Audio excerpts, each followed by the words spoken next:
இன்றைக்கி நம்ம hair pack பண்ண போகிறோம். வாங்க இதில் என்னென்ன இருக்குதுன்னு பார்க்கலாம். மொத்தம் 10 ஐட்டம் இருக்குது. செம்பருத்தி பவுட்ரு, கரிசலாங்கண்ணி பவுடர், வேப்பிலை பொடி, கருவேப்பிலை பொடி, முருங்கைக்கீரை பொடி, மருதாணி பவுட்ரு, நெல்லிக்காய் பவுடர், இவ்வளவும் சேர்த்து நான் மிக்ஸ் பண்ணி வச்சுருக்கேன். இது நாட்டு கடையில் கிடைக்கும். இதெல்லாம் போட்டு மிக்ஸ் பண்ணி ஒரு டப்பாவில் போட்டு வச்சுருக்கேன். இது எப்படி யூஸ் பண்ணுறதுன்னு வாங்க சொல்கிறேன். மிக்ஸி ஜார் எடுத்துக்கலாம். இதில்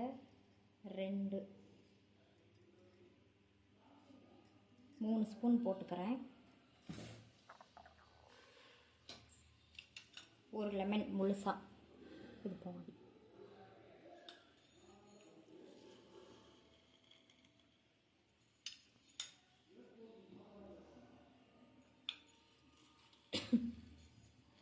ஒரு லெமன் ஃபுல்லாக போட்டுக்கலாம். தேவையான அளவு தயிர் ஃபுல்லாக. உங்களுக்கு தயிர் செட் ஆகலை அப்படின்னா நீங்கள் தண்ணியும் ஊற்றிக்கலாம், இல்லைன்னா தேங்காய் எண்ணெய் அதுவும் போட்டுக்கலாம். இப்போ இதை அரைச்சிட்டு வந்துடுறேன். பாருங்கள், அரைச்சிட்டு வந்துட்டேன். தண்ணி சேர்த்துருக்கேன். தேவையான அளவு தண்ணி போட்டு அரைச்சிக்கோங்க. பாருங்கள், எந்த அளவுக்கு ஃபேஸ் பேக் இருக்கோ அந்த அளவுக்கு.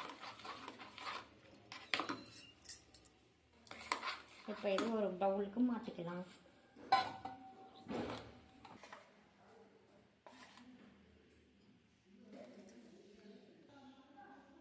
பாருங்கள், ஹேர் பேக் ரெடி. இப்போ பார்த்தீங்கன்னா ட்ரை ஹேருக்கு எப்பயுமே எந்த ஹேர் பேக்காக இருந்தாலும் சரி நாம் வைக்கவே கூடாது. எண்ணெய் வச்சுட்டு தான் வைக்கணும். அப்போ தான் நல்ல ரிசல்ட் கிடைக்கும். எனக்கு அப்படி தான். உங்களுக்கு எப்படி செட் ஆகுதோ நீங்கள் அப்படி கூட யூஸ் பண்ணிக்கலாம். நான் எப்பயுமே எண்ணெய் வச்சுட்டு அதுக்கப்புறமா இது யூஸ் பண்ணுவேன். இது 2 பேருக்கு ஆகும், அம்மாவுக்கு எனக்கு. நான் ஹேர் பேக் போட்டு உங்களுக்கு காட்டுறேன்.